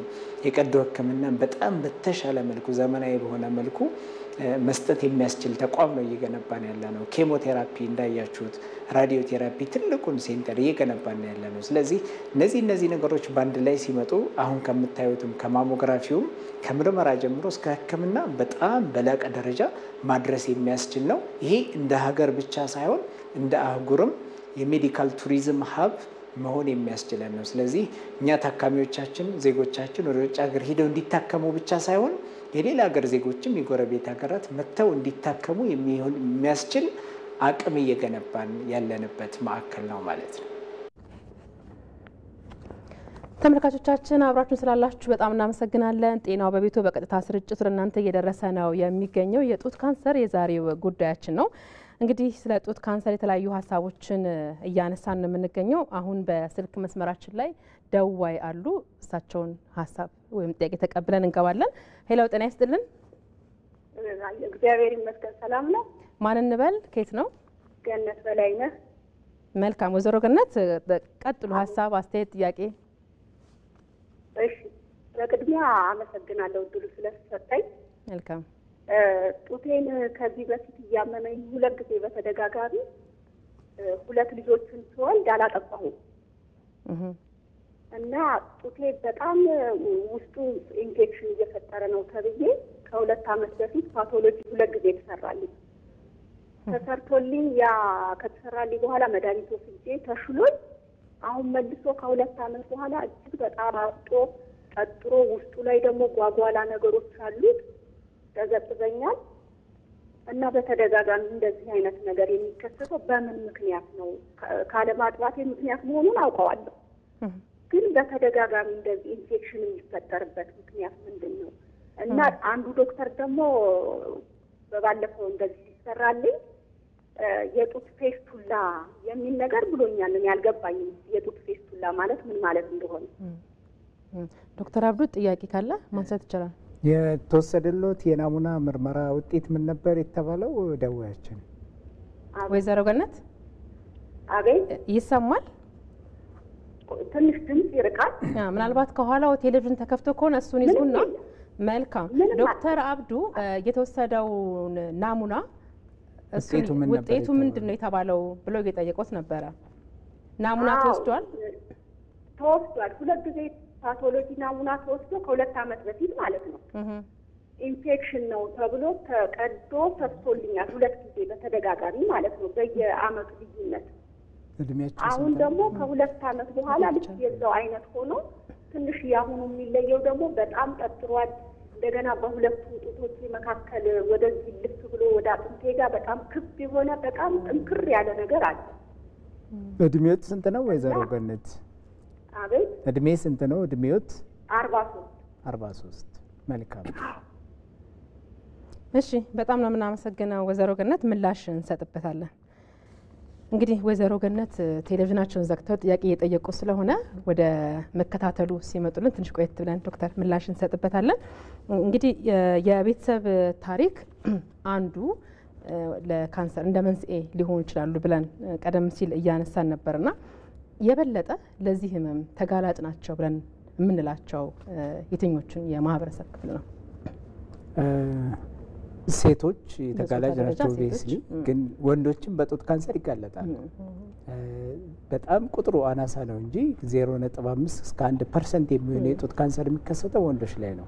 ግን የጡት መጠኑ ሴቶች ላይ ትልቅ ስለሆነ ትልቅ ነው ማለት ቶሎ ቶሎ የመራባት ስህተት የመሰራት እድል አለው ማለት ነው። ዛስዋይ 99.5% የሚሆነው ሴቶች ላይ ነው የሚከሰተው። ስለዚህ የበለጠ ተጋላጭ የሚሆኑ ሴቶች ናቸው። ሁለተኛ ደግሞ እድሜ እየጨመረ ሲመጣ ነው። እድሜ በአሁኑ ጊዜ እኛ በክሊኒኮቻችን ወይም ዶክተርም በጣም ወጣት ሴቶችን የሀያዎቹ መጨረሻ 30ዎቹ መጀመሪያ ሁሉ እናያለን። ዴሞግራፊክ ሽፍት ስላለ ነው እንጂ ኖርማሊ የጡት ካንሰር የወር አበባ ከቆመ በኋላ ነው በብዛት የሚከሰተው። ሜኖፖዝ የወር አበባ ከርጣት በኋላ ነው የሚከሰተው። ነገር ግን አሁን ወጣት ሴቶችም ላይ እየተከሰተ ነው። ውፍረት የወር አበባ ከቆየ በኋላ ደግሞ በተለይ ደግሞ ቦርጭ አካባቢ ያለው ውፍረት ካለ ሆርሞን አይቆምም ማለት ነው ቤዚካሊ። ስለዚህ ለሆርሞን ሴቶች የሚጋለጡበት የእድሜ ጊዜ ወይም ደግሞ ጊዜ ረጅም በሆነ ቁጥር ለጡት ካንሰር የመጋለጥ እድላቸው እየጨመረ ይሄዳል። ከዚህ ጋር ተያይዞ ለምሳሌ አንድ ሴት የወር አበባዋ በጣም አርሊ ቶሎ በትንሽ እድሜ ከጀመረና የሚቆምበት እድሜ ረጅም ከሆነ ለሆርሞን የምትጋለጥበት እድሜ ረጅም ስለሚሆን ለጡት የመጋለጥ እድሏ ከፍተኛ ነው። ስለዚህ አንደኛው እነዚህ ሰዎች በጣም ተጋላጭ ናቸው። ቅድም ደዌያችንም እንዳሉት ለምሳሌ የጡት አለማጥባት በራሱ ለጡት ካንሰር ያጋለጣል። የእሳቸውን ምላሽ በዛው መሄድ እንችላለን። ስለዚህ አንዳንድ ጊዜ ተፈጥሮ ፕሮቴክቲቭ ነው ማለት ይቻላል። ሰዎች ለምሳሌ ከተወለደ በኋላ ልጅ ሴቶች ጡት ማጥባት ብዙ ነገር ቤኔፊት አለው ለልጁ፣ ለእናቲቱ፣ ለቤተሰብ የሚያመጣ ጠቀሜታ አለ። ከዚህ አልፎም ደግሞ ኢቨን ካንሰሩን ሁሉ የመከላከል አቅም አለው። ከዚሁ ጋር እያይዤ ምናልባት ደዌያችን ወይዘሮ ገነት ጡታቸው 43 ዓመታቸው ነው። ጡታቸው ላይ ጡት አላጠቡም ከወለዱ በኋላ እብጠት አለ ብለውናል። እንግዲህ ናሙና ከተወሰደ ብዙ ጊዜ ካሉበት አካባቢ እርግጠኛ ባልሆንም ናሙናም ሲወሰድ በመርፌ ነው የሚወሰደው። ኤፍኤንኤ ይባላል። በጣም በቀጭን መርፌ ስለሆነ ሚስ አይደረግም ወይም ደግሞ ካንሰር ሆኖ የማጣት እድላችን በጣም ዝቅተኛ ነው። 2 ዓመትም ነው ስላሉኝ 2 ዓመት ሙሉ ካንሰር ዝም ብሎ አይቀመጥም፣ እያደገ እየጨመረ ይመጣል። ማየት ይችላሉ። ስለዚህ ካንሰር የመሆን እድሉ ዝቅተኛ ነው። ነገር ግን እድሜያቸውን 43 ከመሆኑ አንጻር ጡት ስላላጠቡ ይህንን ስለሆነ ሐኪም ቤት ሂደው ማሞግራፊ የሚባል ምርመራ ማድረግ ከእብጠቱ ደግሞ በአልትራሳውንድ እየታየ በመርፌ በትንሿ መርፌ ሳይሆን ኤፍኤንኤ ያልኩሽ ሳይሆን ኮርኔደል ባዮፕሲ የሚባል አለ። ድሮ እነ ዶክተር እንትን ሳይሉ በፊት እንደነሳቸው አይነት ባለሙያ ሳይኖረን በፊት የምናደርገው እንዳልኩሽ በመርፌ እንወስዳለን። ኦር ደግሞ ኦፕሬሽን ተደርጎ እብጠቷን እናወጣና ለምርመራ እንልካለን። አሁን ያንን ሁሉ ማድረግ አያስፈልግም። ኮርኔደል የሚባል በጣም ሰፋ ያለ መርፌ አለ። ያችን ከእብጠቷ ጋር በቂ ናሙና ይወስዳል ማለት ነው። ያንን ወስደን ካረጋገጥን አትሊስት ካንሰር አለመሆኑን ካረጋገጥን ሌሎቹን ህመሞች ማከም ይቻላል። ነገር ግን የደዌያችን ወይዘሮ ገነት ካንሰርም ላይሆን ይችላል። ምርመራ ማረጋገጥ አለብን። እንደተባለው በተደጋጋሚ ኢንፌክሽን በተለይ ደግሞ እንዲህ ጡት ካጠቡ በኋላ ወተት የመከማቸት ባህሪ ይኖረዋል። ያ ደግሞ ኢንፌክሽን ሊፈጥር ይችላል። እሱ አሁንም እየመጣ እንትን ሊያደርግ ስለሚችል ኤኒያው ምርመራ አድርገው ማረጋገጥ ያስፈልጋቸዋል። እነዚህ የህብረተሰብ ክፍሎች ለጡት ካንሰር በጣም ተጋላጭ ናቸው። የባለ ታሪካችንም የዶክተርን ስንመለከት የቤተሰብ ታሪክ ሲኖር ወይም ደግሞ ቤተሰብ ማለት ፈርስት ዲግሪ ሪሌቲቭ ነው የሚሏቸው የመጀመሪያ ትውልድ ቤተሰቦች ማለት ነው። እናት፣ እህት፣ ወንድም እንደዚህ ማለት ነው። የመጀመሪያ ቤተሰብ ውስጥ የጡት ካንሰር ካለ በካንሰር የመያዝ እድላችን ብዙ ነው። ኖርማሊ የጡት ካንሰርን ጨምሮ ሌሎች ካንሰሮች በዘር የሚተላለፉት ብዙ አይደሉም። ቁጥራቸው ከ5-10% አይደለም። በፐርሰንት ሲሰላ አነስተኛ ነው። ከ5-10% ነው። ግን እነዚህ ታሪክ ሲኖር ምን ማለት ነው? ቅድም እንዳልኩሽ መነሻ ላይ ካንሰር ማለት ዘረመል ችግር ሲኖር የሚፈጠር ነው። ያንን ዘረመል ከወላጆቻችን ከቤተሰቦቻችን እንወርሳለን። ስለዚህ የምንወርሰው ዘረመል ካንሰርን መከላከል አይችልም ማለት ነው። ቤዚካሊ የተበላሸ ዘረመል ነው እንትን የምንለው። ብራካዋም ብራካቱ ይባላል። እንደውም ለጡት ካንሰር ብቻ ሳይሆን ለማህፀን ካንሰር ሁሉ ያጋልጣል፣ ለሌሎችም። ስለዚህ የቤተሰብ ታሪክ ካለ ቅድም እንዳልነው እንደውም 40 ዓመት 30 ዓመት ምናምን ሁሉ አንጠብቅም። የመጀመሪያ ቤተሰብ ከተገኘበት እድሜ 10 ዓመት ቀድመን ምርመራ መጀመር ያስፈልገናል ማለት ነው። ባጭሩ እንዳልኩሽ ሴት መሆን ረጅም እድሜያቸው በገፋ ቁጥር የወር አበባ የምንጀምርበትና የምናቆምበት ጊዜ በሰፋ ቁጥር ጡት አለማጥባት፣ በቤተሰብ ውስጥ ታሪክ የጡት ካንሰር ታሪክ መኖር፣ እነዚህ ከሌላው ማህበረሰብ የተለየ ወይም ደግሞ ከፍ ያለ የጡት ካንሰር የመያዝ እድል ስላላቸው ወደ ሕክምና መሄድ ያስፈልጋቸዋል። አይነት ካላቸውም በዛው ብና የጡት ካንሰር አይነቶች የጡት ካንሰር እንግዲህ አይነት ካንሰር ብዙ ነው። ቅድም እንዳልኩሽ የጋራ መጠሪያ ነው እንጂ ምናልባት ለተመልካቾቻችን አይነታቸውን ማወቁ ብዙ ላይ ጠቅም ይችላል። ለህክምና የምንጠቀምባቸው ክላሲፊኬሽኖች አሉ ደረጃዎቹን እናያለን ሞሌኪላር ታይፕ ተብሎ ይጠራሉ ሞሌኪላር ታይፕ ማለት አሁን ካንሰርን አት ሞሌኪላር ሌቭል ገብተን ማወቅ እንችላለን ባህሪውን ማወቅ እንችላለን ስለዚህ ለምሳሌ የአማርኛ ስም የላቸው ሉሚናል ሉሚናል ቢ ትሪፕል ኔጌቲቭ ሀርቱ ኢንሪችድ እያንዲን ከፋፍላቸዋለን ሜዲካል ተርሞች ናቸው ስለዚህ ይሄን ለህክምናው የሚያግዝ የሚረዳቸው ነውና የምንሰጣቸው ህክምናዎችም ታርጌትድ ናቸው ለእያንዳንዱ የካንሰር አይነት የምንሰጠው ህክምና አይነት አንድ ሰው ጡት ካንሰር ኖሮት ለሁለት ሰው ቢኖር ሁለቱን የምናከመበት መንገድ ኮምፕሊትሊ ሊለያይ ይችላል ስለዚህ ወደ ደረጃው ብንመጣ በጣም መልካም ይመስለኛል ምናልባት የጡት ካንሰር ህመሙ ያለበት ደረጃ አንድ ታካሚ የመጨረሻ የህክምና ውጤቱ ምን እንደሚሆን በደንብ የምናቀበት ነውና ዶክተር አንደሰን የጡት ካንሰር ደረጃዎች ምንድናቸው የሚለው ነገር እንዲና የህክምናውን ሂደት ስንመለስ እንመለከታለን እሺ አመሰግናለሁ ምናልባት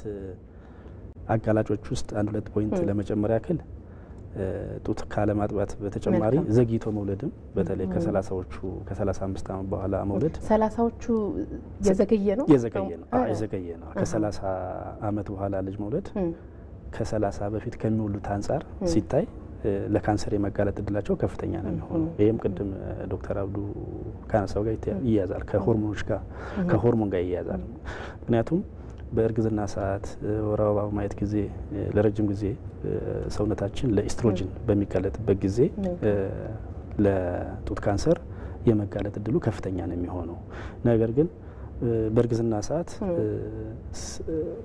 የኤስትሮጅን ስራ ምናልባት ለእርግዝናው ህዋሶችን ማፋፋት ነው የሚሆነው ነገር ግን እርግዝና ከ30ዎቹ በኋላ ይሆን እንደሆነ ሞር አጋላጭ ሆናል ማለት ነው እንደዚሁ ደግሞ የሰውነት ክብደት መጨመር እንዳጠቃላይ የሰውነት ክብደት መጨመር ለጡት ካንሰር ብቻም ሳይሆን ለአጠቃላይ ለሌሎች ካንሰሮችና እንደዚሁም ደግሞ ተላላፊ ላልሆኑ በሽታዎች ዴም ሃይፐርቴንሽን ለሚባሉት አጠቃላይ መንስኤ ይሆናል ማለት ነው ስለዚህ ላይፍ ስታይል የምንለው ነገር ማስተካከል ይባላል አንዱ ፍረትን ማስተካከል ነው ሌላ እንግዲህ አልኮል መጠጣት ምናልባትኛ እንደ በእኛ ሀገር ደረጃ ያናክል ሴቶች አልኮል በብዛት ላይ ጠጡ ይችላሉ ለማስባለን በእርግጥ አሁን ላይ ተለውጧል በተለይ በከተማዎች ላይ ብዙ ጊዜ አልኮል መጠጣት አለ ብዙ ጊዜ ለምሳሌ አሁን በቀን አንድ አልኮል እንግዲህ በአንድ ቢራ እንበለው እንግዲህ 15 ግራም አካባቢ የሚሆን አልኮል እስከ 10% ይጨምራል ሁለት ቢራ ሰው በሚገባው ቋንቋ ልናገር ብዬ ነው ሁለት ቢራ ሲጠጣ በ20% ሊጨምር ይችላል ሶስት እና ከዛ በላይ ሲጠጣ እስከ 50% ሊጨምር ይችላል ከሌሎች ከማይጠጡት አንፃር ስናይ ማለት ነው ሌሎች ውስኪ ምናምን እንደዚሁም ወይን እንደዛ አይነት መጠጦች የሚጠጡ ሰዎች ከማይጠጡ ጋር ሲነጻጸር ለካንሰር የመጋለጥ እድላቸው ከፍተኛ ነው የሚሆነው ማለት ነው ሌላ ስሞኪንግ ያው እንግዲህ ሲጋራ ማጨስ ለጡት ካንሰር ብቻም ሳይሆን ለሌሎችም ካንሰሮች ያጋልጣል እነዚህ አጠቃላይ አጋላጮች ናቸው ማለት ነው ወደ ደረጃው እንመለሳለን መልእክት አለ ስንመለስ እንቀጥላለን ተመልካቾቻችን አብራችሁን ስላላችሁ በጣም እናመሰግናለን ጤናው በቤቱ የጡት ካንሰርን ጉዳይ አድርጎ ከናንተ ጋር እየቆየ ይገኛል መልእክት አለ ስንመለስ አብረን እንቆያለን በድጋሚ ከኛ ጋር ነው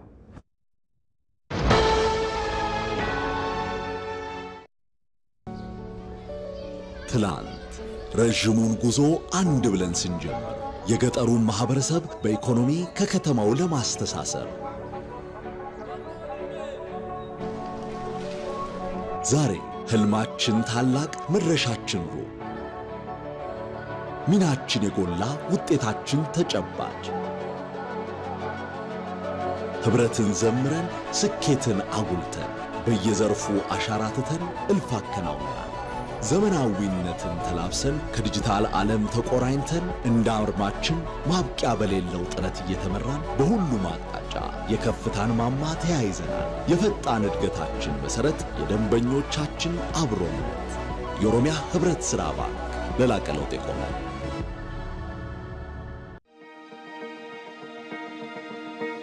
ቀናት ወራትን ዓመታትን ሲወልዱ ወገን ለለውጥ ሀገር ለአዲስ ቀን በትኩረት ሲተጋ ለነገ ህልሙ ዛሬ ላይ ሲደክም ሩቅ አስቦ ቅርብ እንዳያድር የሚሰሩ እጆች አመድ እንዳያፍሱ የነጋዴውን የባለ ሀብቱን የአባወራውን የእማወራውን አደራ ተረክበን ለወገን መከታ ሆነን ከቆምንበት መንደር ሀገር ወገን ተቀይሮ ስናይ ኩራት ይሰማጋሮ የኢትዮጵያ መድን ድርጅት ተመልካቾቻችን ጤና በቤቱ የጡት ካንሰርን ጉዳይ አድርጎ ከእናንተ ጋር እየቆየ ነው የሚገኘው። ተመልካች መስመር ላይ ያለን። ሄሎ ጤና ይስጥልን። አብሮ ይስጥልን። ማን እንበል? ሽፈራው ማን ያዘዋል ከሻሸመኔ አራዳ። መልካም ይቀጥሉ አቶ ሽፈራው። በቅድሚያ በጣም ይፈቀድልኝና በተለይ አስተናጋጆች ሄሎ እየሰማን ነው፣ ይቀጥሉ። አዘጋጆች አዘጋጆች የብዙ ዘመን አለኝ እኔ ጤናው በቤቱ ሳምንት ቆይብኛል፣ ቅዳሜ በጣም ይረዝምብኛል እና ጠይቄ ብዙ መልሶች አግኝቻለሁ። ሁለተኛ ደግሞ እናንተ የምትጠሯቸው ዶክተሮች እግዚአብሔር አምላክ ዘመናቸውን ይባረኩልን። በእውነት የኛ ልጆች ናቸውና ጊዜ ምን ሳይሉ በቴሌቪዥን መስኮት መጥተው የኢትዮጵያ ሕዝብ በሚገባው መልኩ የሚያመጡትን እውቀታቸውን ሲለግሱን እኔ በግሌ በጣም አመሰግናለሁ። ጌታ ይባርካችሁ። በጣም እናመሰግናለን። ወደ ጥያቄ ሲገባ ካንሰር ማለት እግዚአብሔር ያንሳውና ይሄ ካንሰር ማለት ምን ማለት ነው? የት ሀገር ቋንቋ ነው? ሌላው መንስኤው ምንድን ነው? ካንሰር ብሎ የሚያዙበትን መንስኤው ምንድን ነው? መነሻው ምንድን ነው? ሶስተኛው ጡት በማጥባት ነው ወይስ ባለማጥባት? ሁለት ደግሞ ውስጣዊ አካላችን የጨጓራ የሚባል አለ፣ የአንጀት የሚባል አለ፣ ብቻ አለ። እናንተ ናችሁ የምታውቁት። እነዚህ ሁሉ ካንሰር የሚል የማረግ ስም ነው ወይስ ይሄ እንደው የተረገመ ነገር ነው? እንደው ይሄንን ነገር ቢብራራ ብዬ እላለሁኝና አመሰግናለሁ። ምናልባት አቶ ሽፈራው በቴሌቪዥን ከኛ ጋር አልነበሩም ማለት ነው። ምክንያቱም የመንስኤዎቹ ምን እንደሆኑ በምን አይነት መልኩ መከላከል እንደሚችል አጠቃላይ የካንሰርን ምንነት በራሱ በደንብ ገልጸን ነው የገባ ነው። ምናልባት ይህንን ቆይታ እያጠቃለልን በሄድንበት ወቅትና ከኛ ጋር ከቆዩ አሁን ያነሷቸውን ጥያቄዎች በደንብ ማግኘት ይችላሉ ማለት ነው። ወደ ሀሳባችን እንመለስ። ያው ካንሰር ምንድነው? በምን መልኩ ነው? በማጥባት ነው ባለማጥባት ነው የሚሉ እንዳለ እነዚህ ሀሳቦች በሙሉ እስካሁን በነበረ ቆይታችን በደንብ የተገለጸ ነገር ነው። ምናልባት ሌሎች ነገሮች ከዚህ በኋላም ስንቆይ እንግዲህ ተመልካች ከኛ ጋር በደንብ ከቆየ መከታተል ይችላል ማለት ነው። ዶክተር ወንደሰን አይነቶቹን የካንሰር ደረጃውን እያነሳን ነበርና እስቲ እሱን የካንሰር ሕክምና ደረጃዎቹን ምን እንደሆኑ አመሰግናለሁ። ያው እንዳጠቃላይ ካንሰር ደረጃዎች 4 አሉ። በአራት እንከፍላቸዋለን። ደረጃ 1፣ ደረጃ 2፣ ደረጃ 3 እና ደረጃ 4 ብለን ለጡት ካንሰር ብቻም ሳይሆን እንዳጠቃላይ ለሁሉም የካንሰር አይነቶች ማለት ነው። ስለዚህ ይሄ የሚያስፈልገው ለህክምናችን ቀጣይ እንግዲህ ደረጃውን ካወቅን በመልኩ ታካሚዎቻችን ማከም እንችላለን የሚለውን ነው። ከህክምናም በኋላ አውትካማቸውም ይለያያል። ስለዚህ ደረጃ 1 ለምሳሌ ስንል እንደው ከ2 እስከ 3 እስከ 5 ሴንቲሜትር ሆኖ በጡት ብቻ የተወሰነ ሊሆን ይችላል። ሌላ ደግሞ ከደረጃ 2 ስንል አሁን ምናልባት ሳይዙ ያን ያክል ማተር ሊያደርግ ይችላል። ብቻ እዛው አካባቢ ያሉ ሴሎች የጡት ሴሎች ግላንድ የሚባል አለ፣ ፋይብሮማ የሚባል አለ። እነሱን ከግምት ውስጥ ያስገባ ነው። ምናልባት እንግዲህ በአማርኛ ይሄኛውን ለማለት ይቸገራል። ዞሮ ደረጃ 1 ምንድን ነው? ደረጃ 2 እና ደረጃ 1 እዛው ጡት አካባቢ ያለ ነገር ነው። ደረጃ 3 ደግሞ የሳምባ አቃፊ እንትናችንን ሊይዝ ይችላል፣ ወደ ንፍፊት አካባቢ ሊሄድ ይችላል። ደረጃ 4 ደግሞ ስንል ወደ ሌሎች አካል ክፍሎች ሲሰራጭ ነው። እንግዲህ ይሄ ግሮስ የሆነ ተርም ነው። ከዛ ውጪ በሳይዝ ብቻ ይሄ ነው ላንል እንችላለን። ዞሮ ግን ምንድነው ደረጃዎቹን ማወቁ አስፈላጊነቱ ለምንሰጠው የህክምና አይነት በጣም ጠቃሚ ስለሆነ ነው። ለምሳሌ ደረጃ 4 ላይ የደረሰ እንደሆነ ሰርጀሪ ላናስብ እንችላለን። ደረጃ 1 ደግሞ ሲሆን ምናልባት ከሰርጀሪም አልፎ ፈዋሽ አይነት ህክምና ልንሰጥ እንችላለን። ምናልባት ፈዋሽ ሲባል ሙሉ ለሙሉ እድሜ ልክ ከበሽታው ነጻ ይሆናል ማለት አይደለም። ግን ለምሳሌ የ20 ዓመትም የ10 ዓመትም የ15 ዓመትም ቆይታውን ስናይ ለምሳሌ ደረጃ 1 ላይ የመጣ ታካሚ ኬሞቴራፒ፣ ሰርጀሪ፣ ሌሎች ተጨማሪ ህክምናዎች እንደ ካንሰሩ አይነት ስለሚለያይ ነው ባይዘው። ያው እንግዲህ ሁሉም ታካሚዎች ተመሳሳይ ህክምና ሊያገኙ ይችላሉ። ዞሮ ግን ደረጃ 1 ላይ የመጣን ታካሚ በትክክል ካከም ነው የ5 ዓመት ቆይታው 100% ሊሆን ይችላል ማለት ነው። የ10 ዓመት ቆይታው 95 እያለ ይቀጥላል ማለት ነው። ስለዚህ ብዙ ጊዜ ከ80% በላይ የሚሆኑ ታካሚዎቻችን ደግሞ ስናይ ከ40 ዓመት በላይ እድሜ ያላቸው ናቸው። ስለዚህ አንድ ከ40 ዓመት በላይ ያለ ታካሚ ደረጃ 1 ላይ መጥቶ ትክክለኛውን ህክምና ካገኘና 20 ዓመት ከቆየ ሌላው ሰው በካንሰሩ ካልተያዘ ሰው እኩል የመኖር እድል አለው ማለት ነው። ስለዚህ ደረጃውን ማወቃችን ከምንም በላይ ለምንሰጠው የህክምና አይነት የሰው በበሽታው የተያዘውን ታካሚ የሚኖርበት በህይወት ዘመን የሚቆይበትን እድሜ ለማራዘም ይጠቅመናል ማለት ነው። ስለዚህ መልካም ደረጃውን ማወቃችን ይሄን ማለት ነው። ደረጃውን ያነሳውበት ምክንያት አለኝ። ምናልባት ሰርጀሪ በሚወሰንበት ጊዜ በህክምና ሂደት ሰዎች ሙሉ አካሌን ነው ብለው ያንን የመሸሽ ነገር አለና አንድ ትልቅ የህክምናው አካል እንደሆነ በዚሁ ለመግለጽ ታስቦ ነው። በኋላ እንመለስበታለን። ዶክተር ሄሎ፣ ጤና ይስጥልን። ከየት ነው ደዋያችን? ትንሽ ድምጾትን ከፍ ያርጉና ጥያቄዎትን ይቀጥሉ።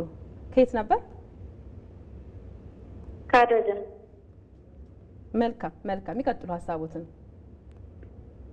እኔ ጡቴን ያመመኝ 27 ተጀመረ ማለት ነው።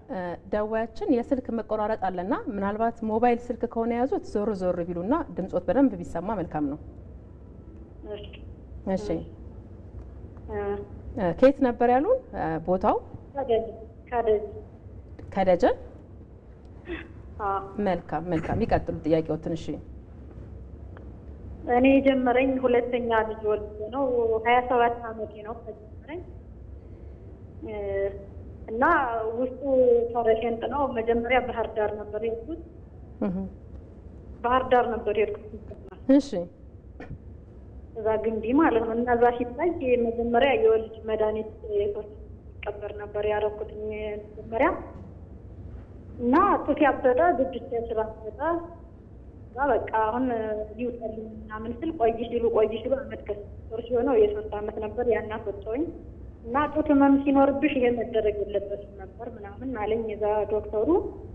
አሁን ጡት መጠባት አለበት፣ የወር አበባ መስጠት አለበት ምናምን አለኝና ወይ ማህፀን መዘዋር አለበት እጤን ያድጋል ጡት ከተጠባ የወር አበባ ከፈሰሰ ግን ችግር የለውም ምናምን አለ። ከዛ ስመጣ ያው መቼም ከባለቤቴ ጋር ያው መድኃኒት መውሰድ አለብሽ ምናምን አለ። ዶክተሮች ሲመክሩኝ እሺ ብሎ ሲመጣ በሳይንስ ተጠቀም ምናምን ሲባል እሺ ያለ ስንመጣ ግን በቃ የማይሆን ሆነ። ያን መድኃኒት ጀመርኩ። መልሶ አበጠ ጡቴ በስር ያብጣል። ከዛ ተረገዘ ልጅ ተወለደ።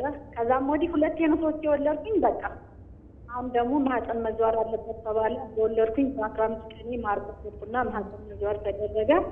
ይቅርታ። ከዛ ወዲህ በቃ ያመኛል እና ይሄ ጡቴ ውስጥ አሁን ይሄ ፈረዴን ጣለው። እንደገና በጣም ግድም ያለ ነገር አለው። አሁን 1 ወር ያዳለ 1 ወር ይቀጥላል።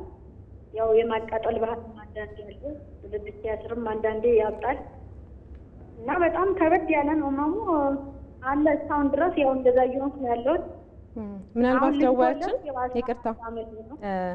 ደዋያችን ጥያቄዎት ከወሊድ መከላከያ ጋር ተያይዞ ያለ ነገር ነው ወይስ ምርመራውን አድርገው ህመሙ እንዳለ ተነግሮት ያውቃል ከዚህ ቀደም ወይስ የክንድ መከላከያውን ሲያደርጉ ነው ይሄ ህመም የሚመጣው?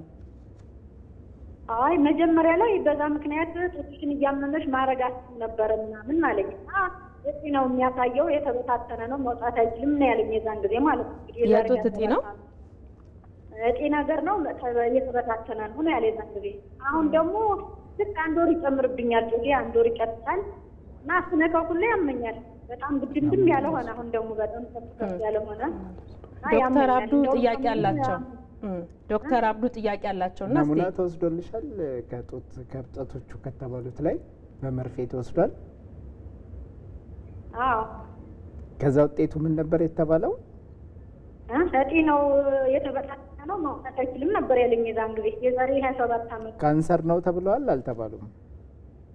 የዛን ጊዜ ሲለኝ ካንሰር አይደለም እጢ ናቸው የተበታተነ ነው መውጣት አይችልም ምናምን፣ ግን እንደዚህ ሆነሽ መኖር ያለሽ የወሊድ መድኃኒት አትወስጂ ምናምን አለኝ የዛን ጊዜ። ያው አሁን ልትወለድኩኝ 11 ዓመት ሆኖኛል። ያው ማህፀን ማዘዋር ምናምን ተብሎ ማህፀን ተዘውሯል። መልካም እሺ። ህመሙ ግን አልፎ አልፎ ይሰማኛል፣ ያመኛል። ያው ፈረቴንጧ አለ ውስጡ አለ። እንግዲህ በጣም እናመሰግናለን ደዋያችን። ዶክተር አብዱችን ነገር ጠቀስ አድርገናት ብናልፍ መልካም ነው። ምናልባትም ተመልካቾች በቤታቸውን ሲከታተሉ የወሊድ መከላከያን ከካንሰር ህመም ጋር ተያያዥነት እንደሌለው በግልጽ ማወቅ ስላለባቸው ነው። ከዛ ውጭ ደግሞ አሁን የደወሉት ደዋያችን ይህን ምርመራ ካደረጉ በኋላ 27 ዓመት ቆይተው ነው ዛሬም ይህን ጥያቄ እያነሱ የሚገኘውና ምናልባት የካንሰር ህመም ከእድሜ ቆይታ ጋርም ተያይዞ ምልክቶችም ሳይኖሩ በዚህ ደረጃ መቆየትም እንደ አንድ ማሳያ ሊሆን ስለሚችል ትንሽ ጠቅሰናት እንለፍ። አይ ቲንክ የደዌያችን 27 ዓመታቸው ነው እድሜያቸው አይደለም። ምርመራው ከተደረገ በኋላ እጢ ያለ ከተባልኩኝ 27 ዓመቴ ነው። ልጅ ከወለድኩኝ 11 ዓመቴ ነው። ኦኬ አሁን እንደዛ ኦኬ እኔ የሰማሁት ፖዚቲቭ ነው። 27 ዓመት ካንሰር ሳይታከም ሊቆይ አይችልም። ሶ አውቶማቲካሊ ይሄ ካንሰር እንዳልሆነ ማሳያ ነው። አይ ቲንክ ሐኪሙም እንዳላቸው እጢ አሁን ቅድም የደወሉት ማቶሽ ፈራው ደዌያችን ካንሰር ምንድነው ቋንቋው ምንድነው ሲሉ ነበር አይደል? ሶ ካንሰር የአማርኛ ትርጉሙ ካንሰር ነው።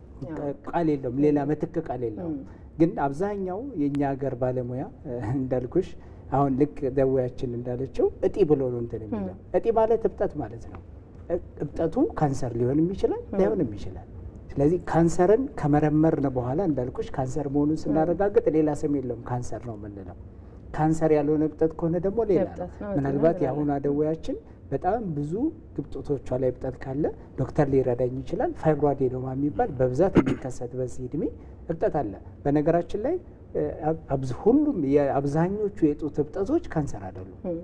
በጣም ትንሽ የምናገኛቸው እብጠቶች ናቸው ካንሰር የሚሆኑት። ስለዚህ ይሄ እብጠት ናሙና ተወስዶ እንዳልኩሽ ካንሰር አይደለም እጢ ነው ምናልባት ከተባሉ እንግዲህ የዛን ጊዜ ረጅም ጊዜ ከመቆየቱ አንፃር ካንሰር የመሆን እድሉ ዝቅተኛ ነው ለኔ። ሁለተኛ ከወሊድ መከላከያ ጋር ተያይዞ ያነሳሽው ነገር የአንዱ ቅድም ስናነሳ አጋላጭ ሁኔታ ብለን ስናነሳ እድሜ ከጨመረ በኋላ መውለድ፣ የወሊድ መከላከያ መውለድም ለጡት መጠቀምም ለጡት ካንሰር ያጋልጣል። እዚህ ላይ ግን ጥንቃቄ ማድረግ ያለብን ሰዎች የወሊድ መከላከያ እንዳይጠቀሙ ማለታችን አይደለም። የወሊድ መከላከያ ሪሰርቾች የሚያሳዩት ረጅም ጊዜ ስንጠቀም ረጅም ጊዜ ማለት ከ5 ዓመት ከ10 ዓመት በተከታታይ የወሊድ መከላከያን ስንጠቀም እነዚህ መከላከያዎች ሆርሞን አላቸው። እዚህ ጋር የሚወጋው የሚዋጣው የሚቀበረው ሆርሞን አላቸው። ሆርሞኑ ማለት የጡት ካንሰር የጡት ሴሎቻችን እንዲራቡ የሆርሞን መዛባት ማምጣት ስለሚችል ለጡት ካንሰር እንዳጋለጭ ሁኔታ ይቀመጣል። ስለዚህ የጡት አጥር ላለ ጊዜ ቢጠቀሙ ችግር የለውም ማለት ነው። ኢንተርሚተንትሊም ያ ማለት የተወሰነ ጊዜ ይጠቀማሉ፣ ከዛ ይወልዳሉ፣ ከዛ እንደዚህ እያደረጉ ቢጠቀሙ ችግር የለውም። ምርጫም አለ። አንዳንድ ሰዎች የማይስማማቸው በማህፀን የሚገባም አለ። ለምሳሌ በማህፀን የሚገባው ሉፕ ሆርሞን የለውም፣ ለካንሰር አያጋልጥም። ስለዚህ ሰዎች የወሊድ መከላከያ መጠቀም መብታቸው ነው። የወሊድ መከላከያን ሲጠቀሙ ግን በባለሙያ ትገዛ መሆን ያስፈልገዋል።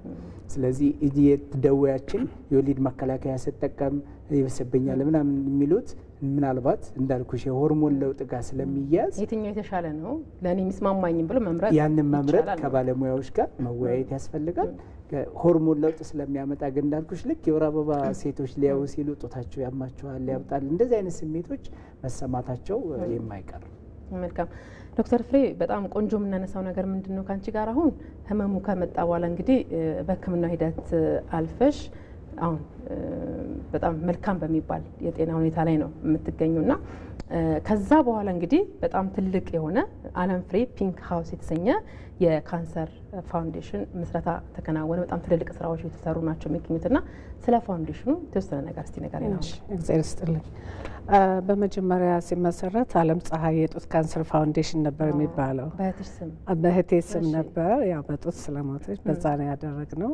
በዛን ሰዓት እንዳልኩት ቅድም በጣም ብዙ ጋፕ ነበር በሕክምናው ላይና በታማሚዎች ላይ በጣም ብዙ እንትን ነበር ጋፕ ነበርና እንዴት ነው ያን ጋፕ እኔ ትንሿ የኔ ኃላፊነት ምንድን ነው? እኔ ውጭ ነው ብዙ እድሜ የቆየሁት እና የእናቶች ነገር ያንገበግበኛል። እናቶች ለሁሉ ተጠቂዎች ናቸው። አንደኛው እህቴ ነች። ከተማ ያለች እንደዚህ ከሆነች የገጠሪቷ እናት ምንድን ነው የሚሆነው የሚለውን በዛ ነው ያቋቋምኩት።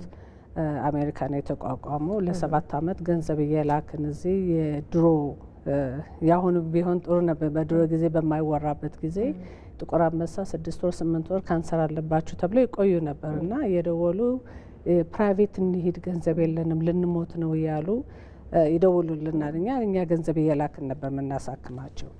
ግን እኔ ዳያግኖስ ከሆንኩ በኋላ አክቹሊ ሰርጀሪ አድርጌ 2 ወር ሳልቆይ ነው ወደ ኢትዮጵያ የመጣሁት። ጥቁር አንበሳ ለመጀመሪያ ጊዜ ያኔ ነው ያየሁት። 8 ዓመት ይሆናል አሁንና እናቶች ከዛፍ ስር ከድልድዩ ስር ያው ታውቁታላችሁ ጥቁር አንበሳ የሕክምና ቦታውና ቁጭ ብሎ ሳይ ለእኔ የመጀመሪያ ጊዜ ነው እንደዛ አይነት ስጋለጥና በጣም ፍራስትሬት አደረኩኝ። ምንድን ነው ታዲያ እነዚህ እስካሁን የምንልከው ገንዘብ ምን ላይ ነው እንደዚህ ሆነው ነው ወይ የሚታከሙት ቤት የሌላቸው ምናምን እንል ነበርና ወዲያው ነው ቤት ተከራይተን መስቀል ፍላወር 6 አልጋ ጀመን። ከዛ ጥቁር አንበሳ ጡት ሳይሆን የማህፀንም ጨምሩ ተባለ። እንዴት ሰው ቤት የለንም ይባላል የማህፀንም ተኝታ ምናምን ሲሉን ወዲያውኑ ቀየን። ከዛ በኋላ ሚሽናችንን እንድንቀይር ፑሽ እያደረጉን ነበር። ለምን የተለያዩ ካንሰር እናቶች የተያዙትን ሴቶች ብቻ ነው የምንቀበለው፣ እናቶችን ተቀበሉ ያሉንትን ሲሉ ወደ ዓለም ፍሬ ተቀይሮ ሁሉንም አይነት ካንሰር የያዛቸው እናቶች እናስተናግዳለን። ሶፋር ከ9,000 በላይ የሆኑ እናቶችን አስተናግደናል። በጎንደርና በአዲስ አበባ የምናደርገው ትራንስፖርቴሽን ሚል 3 ጊዜ ይበላሉ። አንዳንድ ዶክተሮች ደግሞ ይመጣሉ፣ ያስተምራሉ። ተማሪዎች መጥተው ያጽናኗቸዋል። የሜንታል እንትኖችም ዶክተሮችም መጥተው እነሱን ካውንስል ያደርጉልናል። ሀስፐስ ኢትዮጵያ መጥተው ፔናቸውን ኮንትሮል ለማድረግ በጣም ፔንፉል የሆነ ፕሮሰስ ነው ያለው። ኤቭሪ ናይት አንዳንዶች የሚያለቅሱበት ጊዜ አለ። ኪሞ ከወሰዱ በኋላ ይደክማሉ፣ ያስታውካሉ። ብዙ አይነት ብቻ አለው። እኔ ከሄድኩበት ጉዞ የተለየ ጉዞ ነው የሚሄዱት እዛ ቤት። ስለዚህ ይሄ ማዕከል እንግዲህ ለነሱ ከፍተኛ የሆነ ድጋፍ ያደርጋል ማለት ነው። በነገራችን ላይ ልክ እኔን የሚመስል ሰው በአንድ ማዕከል ውስጥ ሳገኝና ብቻዬን ብዬ ሳስብ የተለየ ነገር ነው ያለው። እሷም እንደኔ ከሆነች አሃ መዳንም ይቻላል። የሕክምና ሂደትም በራሱ አድካሚ ነው፣ አሰልቺ ነገር አለውና ያንን ነገር አብሮ በጋራ መካፈል ራሱ በስነ ልቦናው ረገድ የሚኖረው ጫናን የሚያቀለው ነገር ቀላል የሚባል አይደለም። ከፊታችን የሩጫ ፕሮግራም አላችሁ እንግዲህ ቅድም ብያለሁ። የጥቅምት ወር የጡት ካንሰር የሚታሰብበት ነውና የእናንተ ማዕከል ደግሞ የካንሰር አይነቶችን ጉዳይ አድርጎ ነው የሚሰራው። መቼ ነው ጥሪ ማቅረብ ይቻላል? በዚህ አጋጣሚ ነው። እሺ ሩጫው በጥቅምት ወሩ ይሁን እንጂ እኛ 3 አመቱ ሙሉ ነው የምንሰራበት። ግን ሩጫው በአመት አንዴ ነው። ዘንድሮ ህዳር 7 አድርገነዋል። ጥቅምት 30 ነበር የምናደርገው። ህዳር 7 እሁድ ማለት ነው። እና አንድ ሳምንት ኤክስቴንድ አድርገናል። የመንግስት ሰራተኞች መምጣት ስለፈለግን እነሱ ስላልነበሩ ነው። ህዳር 7 ነው የሚሆነው። በወዳጅነት ፓርክ ነው አለ ወዳጅነት ፓርክ ላይ ነው የሚሆነው። በጠዋት ለመምጣት ሞክሩ። 1 ሰዓት ነው መግቢያው የሚከፈተው። በዛውም ደግሞ ኤክሰርሳይዝ የሚያደርጉት ማናቸው ሄኖክ ማስተር ሄኖክ እሳቸውም ይኖራሉ። የዛም እንቅስቃሴ ይኖራል። ህጻናቶች ይዘምራሉ። እንግዶች አሉን። ሞቅ ደመቅ ያለ አድርገን ትምህርታዊ የሆነ ነገር እናደርጋለን ብለን በዚህ አጋጣሚ ያው እናንተ ዶክተሮችን እየጋበዝኩ ነው እንዳትቀሩ። ተመልካቾችም ይሄን የምንሰሙት ቲሸርት እንደዚህ አይነት ቲሸርት ለብሳችሁ የምትገቡ ይሄ ቲሸርት ትምህርትም አለው። ተመርመሩ ነው የሚለው። ተስፋ ይኑረን፣ ራሳችን እናስተምር። አሁን ዶክተሮች እንዳስተማሩን ያን ትምህርት በስራ እናውለው ነው የሚሉት እና ከዚህ በኋላ ኮንፈረንስ ይኖረናል። ግን አሁን መጋብዛችሁ ህዳር 7 ለሆነው እሁድ ለሆነው የእግር ጉዟችን ነው። ሰኞ ያው እናንተ ሚዲያን እንጋብዛለን። ከቻሎችም እናንተ የጋዜጣዊ መግለጫ ይኖረናል። መልካም። ስለዚህ ዋናው ጉዳይ ላይ በቤታቸው ያሉ ተመልካቾች እሁድ ፍሬንድሺፕ ወዳጅነት ፓርክ በመምጣት ከካንሰር ጋር ያላችሁ እንደዚሁም ስለ ጉዳዩ ማወቅ የምትፈልጉ ሰብሰብ ብላችሁ ዱብ እንዳትቀሩ። መልካም እንግዲህ ወደ ማጠቃለያው እየመጣን ነው። እንግዲህ የጤና ፖሊሲ ከዚህ ቀደም ፖሊሳችን መከላከል ላይ ነበረ ትኩረት የሚያደርገው። ወደ ሕክምና ስንመጣ ከበድ ስለሚል አሁን ግን ቅድመ መከላከልም ሕክምናውንም ጨምሯል ፖሊሲያችንና የሕክምናውን ጉዳይ በደንብ ጠበቅ አድርገን ያየ ነው። ይህንን አስመልክተን ነው እንግዲህ ካንሰር ወደ ሕክምናው ከመግባት ወይ ደግሞ በህመሙ ከመያዝ የበለጠ የተሻለ የሚሆነው ማንኛውም ህመም አለመያዝ ነው አይደለም። ከዛ ራስን ለማራቅ መሞከር ነውና መደረግ ስላለባቸው ጥንቃቄዎች በጣም ትንንሽ የሆኑ ሀሳቦችን ጠቅለል አድርገን እናንሳና ዶክተር መሰል ከዛ ዶክተር አብዱ ታጠቃልናለህ። እሺ፣ አመሰግናለሁ። ያው እንግዲህ የጡት ካንሰርን ከመከሰቱ በፊት መከላከልም ይቻላል። በሽታውንም ቶሎ አውቆ ወደ ህክምና ቦታ መምጣት እንዳስችል የተለያዩ እንቅስቃሴዎችን ማድረግ ይቻላል ማለት ነው። ማንኛውም ሴት ከ20 ዓመት በኋላ ብረስት ሰልፍ ኤግዛሚኔሽን ወይም የራስን ጡት በራስ 20 ዓመት ከሞላት በኋላ 20 ዓመት በኋላ ብዙ ጊዜ ሪኮመንድ የሚደረገው ከ20 ዓመት በኋላ ነው። ምክንያቱም 20 ዓመት ሴት ለወር አበባ በቅታለች ብለን ስለምናስብ ከዛም በፊት ቀደም ብላ ከ15 ምናልባትም ያው ቀደም የወር አበባ የሚባለው ከ12 ዓመት በፊት ሲሆን ነው። ከዛ ጀምሮ የወር አበባ ስለሚያዩ እንግዲህ ከሆርሞን ጋር ይያዛል ብለን የለ ቅድም ብዬ አጋላጮች ናቸው ብለን የለ። ስለዚህ ከ20 ዓመት ጀምሮ የብረስት ሰልፍ ኤግዛሚኔሽን በወር አንድ ጊዜ ቅድም ዶክተር አብዱ እንደገለጸው ራስን በራስ መመርመር የወር አበባ ከሄደ ከአንድ ሳምንት በኋላ ይሄ የሆነበት ምክንያት ምንድነው? ከወር አበባ ጋር በተያያዘ ፊዚዮሎጂክ ቼንጆች አሉ ጥርሳችን ላይ ህመም ሊኖር ይችላል፣ ያበጡ ነገሮች ሊኖሩ ይችላሉ። እነዛ ሚስሊድ እንዳያደርጉን በትክክልም ደግሞ መዳበስ እንድንችል ከአንድ ሳምንት በኋላ ከመስታወት ፊት በመሆን እያንዳንዱ ኳድራቶች አሉት ጡታችን ለአራት ብንከፍለው እንደ ሰዓቱ ብንወስድና ለአራት ብንከፍለው አራቱንም ኳድራንቶች እንደዚሁም ደግሞ ብብት አካባቢ እነዚህን ስቴፕ ባይ ስቴፕ ሁለቱንም ጡቶች የቀኝን በግራ የግራ ጡታችን ደግሞ በቀኝ እጃችን በትክክል መዳበስ መቻል አለብን ማለት ነው። እንደዚሁም ደግሞ ሻወር በሚወሰድበት ሰዓት መዳበስ ቢቻል የተሻለ ነው ማለት ነው። እንደዚሁም ደግሞ ከ30 ዓመት በኋላ ማንኛውም ሴት ወደ ሕክምና ቦታ ሲሄዱ ምናልባት ለሌላ ሕክምና አገልግሎት ሊሆን ይችላል የሄዱት ቢያንስ በአመት አንድ ጊዜ የክሊኒካል ብረስት ኤግዛሚኔሽን ወይም በሐኪም በመታገዝ የጡት ምርመራ ቢያደርጉ ይመከራል። ከ40 ዓመት የዘለለ እንደሆነ የአልትራሳውንድ ምርመራ፣ የማሞግራፊ ምርመራ እንዲኖራቸው ይመከራል። ምናልባት እንግዲህ የአልትራሳውንድና የማሞግራፊ አገልግሎት የሌለባቸው ቦታዎች አሉ። ለምሳሌ አልትራሳውንድም ሆነ ማሞግራፊ በከተሞች ብቻ ሊሆን ይችላል ያለው። አሁን ወደ ገጠር ስንሄድ ያሉን ጤና ጣቢያዎች ላይ ክሊኒኮች ላይ የአልትራሳውንድና ማሞግራፊ ላይኖር ይችላል፣ ግን ሐኪሞች ቢመረምሯቸው ይመከራል ማለት ነው። ስለዚህ ይሄ ቅድመ ለመከላከል የሚያግዙ ነገሮች ናቸው ማለት ነው። ከዛ በተጨማሪ በቤተሰብ የጡት ካንሰር ታሪክ ካለ 40 መጠበቅ አያስፈልግም። ከ20 ዓመት ጀምሮ ምናልባት ልዩ ምርመራ ሊያስፈልገን ይችላል፣ የኤምአርአይ ምርመራ ሊያስፈልገን ይችላል። ስለዚህ ልዩ ትኩረት ተሰጥቶት እንዲመረመሩ ይደረጋል ማለት ነው። ይሄ እንግዲህ የሚያስፈልግበት ዋናው ምክንያት ምንድነው? የጡት ካንሰር ድንገት ካለባቸው ቶሎኑ የጡት ካንሰር እንዳለባቸው ከታወቀ ሕክምና ቦታ ሄደው ሕክምና አገልግሎት ያገኛሉ። ቅድም እንደገለጽኩት ደረጃ 1 የሆነ ካንሰርና ደረጃ 4 የሆነ ካንሰር እኩል አይደለም። ስለዚህ ደረጃ 1 ላይ ባሉበት ሰዓት ሰዎች ከታከሙ የተሻለ የሕክምና አገልግሎት ያገኛሉ። ምናልባትም በጡት ካንሰር ካልተያዙ ሌሎች ሴቶች እኩል የመኖር እድሜ ይኖራቸዋል ማለት ነው። ዶክተር አብዱ እንደው ትንሽ ነገር እንበልና እናጠቃለን። መልካም ዶክተር ያነሳቸው ሙሉ ሸር አደርጋለሁ።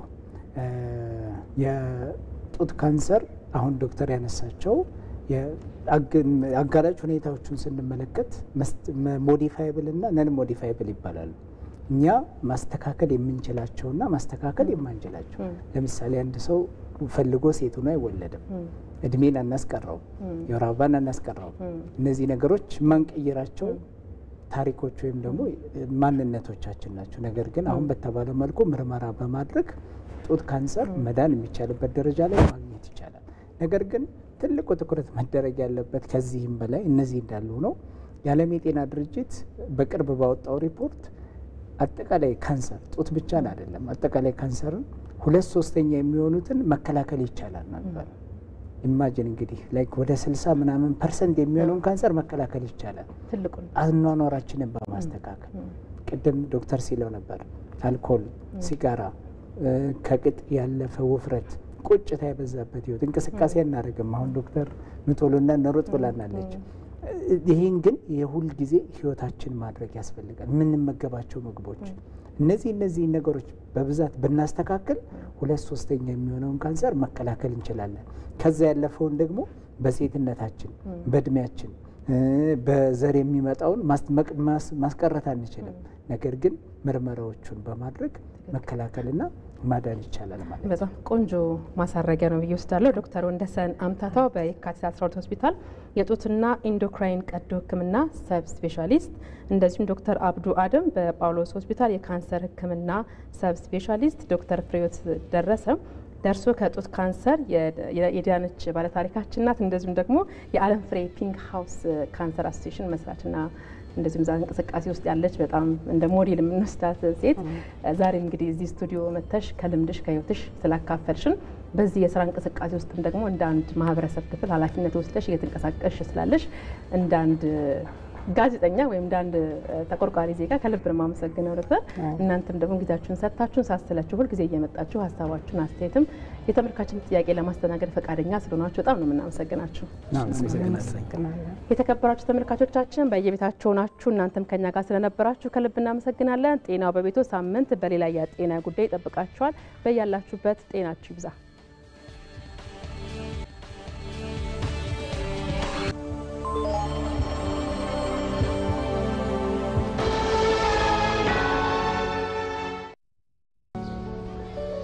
ትላንት ረጅሙን ጉዞ አንድ ብለን ስንጀምር የገጠሩን ማህበረሰብ በኢኮኖሚ ከከተማው ለማስተሳሰር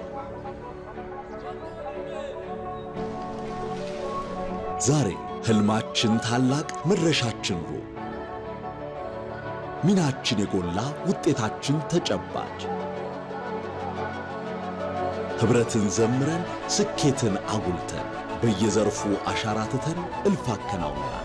ዘመናዊነትን ተላብሰን ከዲጂታል ዓለም ተቆራኝተን እንደ አርማችን ማብቂያ በሌለው ጥረት እየተመራን በሁሉም አቅጣጫ የከፍታን ማማ ተያይዘናል። የፈጣን እድገታችን መሰረት የደንበኞቻችን አብሮነት የኦሮሚያ ህብረት ሥራ ባንክ ለላቀ ለውጥ የቆመ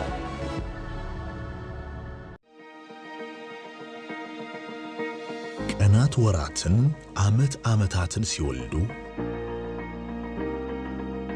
ወገን ለለውጥ ሀገር ለአዲስ ቀን በትኩረት ሲተጋ ለነገ ህልሙ ዛሬ ላይ ሲደክም ሩቅ አስቦ ቅርብ እንዳያድር የሚሰሩ እጆች አመድ እንዳያፍሱ የነጋዴውን የባለ ሀብቱን የአባወራውን የእማወራዋን አደራ ተረክበን ለወገን መከታ ሆነን ከቆምንበት መንደር ሀገር ወገን ተቀይሮ ስናይ ኩራት ይሰማናል።